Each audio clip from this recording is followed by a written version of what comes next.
যুবক আসো, ভাবো, সবার পায়ে হাত রেখা বলতেছি, যে যে স্থানে আছে, যার যতটুকু পজিশন দুনিয়াতে, রিক্সা চালাও, তুমিও ভাবো যে এই ছোট জীবনটা কেন দিলেন।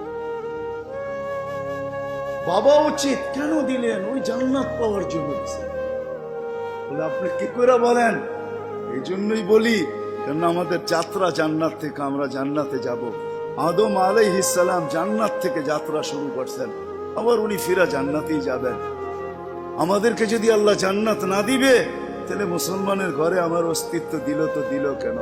আমি তো ডিমান্ড নোটও ভরি নাই, আমি তো আল্লাহর কাছে চাইও নাই, আমি তো আল্লাহর কাছে অনুরোধও করি নাই। আল্লাহ সদ ইচ্ছায় আমাকে মুসলমানের ঘরে পাঠাইছেন। দুনিয়াতে পা রাখতে দেরি, আজান একামতের ধ্বনি আমার কানে আসতে দেরি হয় না।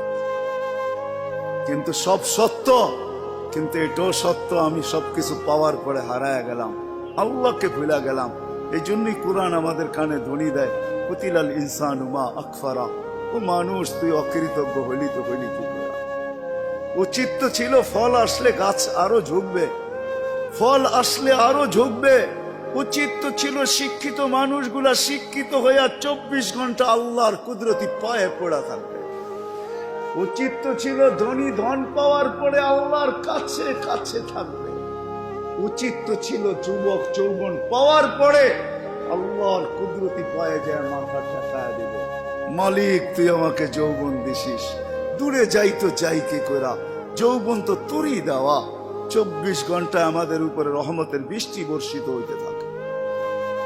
তারপরও আমাদের সমাজের মানুষগুলা একটু ভাবে না, একটু চিন্তা করে না, এই ছোট জীবনটা কেন দিল। আসলাম আর যাব। উর্দুতে বলে খানা কামানা খানা সোনা সুবা পাখানা। এটার জন্য তো দুনিয়ায় দেন নাই, জীবনটা দেন নাই যে কামাবো, খাবো, ঘুমাবো, আর সকালে খালি করব, আবার কামানোর জন্য ছুটবো। মা বোনরা হয়তো 1-8টা বেশি করে, পকানা সাজনা সাজানা, খানা খিলানা, সোনা, আর পরেরটা তো সবারই সমান। এতটুক হয়তো মা বোনদের 2-1টা বেশি, 4 হয়তো পুরুষের সমানই। এই জন্য জীবন আসেন ভাবি, কোন দিন এটা ফুরায় যাবে কেউ জানে না। মৌত কারো কাছে মিস কল দিয়ে আসে না। দুনিয়ার কোনো ব্যক্তিত্ব নাই, একজন ব্যক্তিত্ব ছিলেন, মৃত্যু যার কাছে বইলা আসতে হয়েছে। আল্লাহ নিজে বলছেন মালাকুল মৌতকে, বন্ধুর কাছে যাবে, অনুমতি দিলে ঢুকবে, নাইলে ঢুকবে না।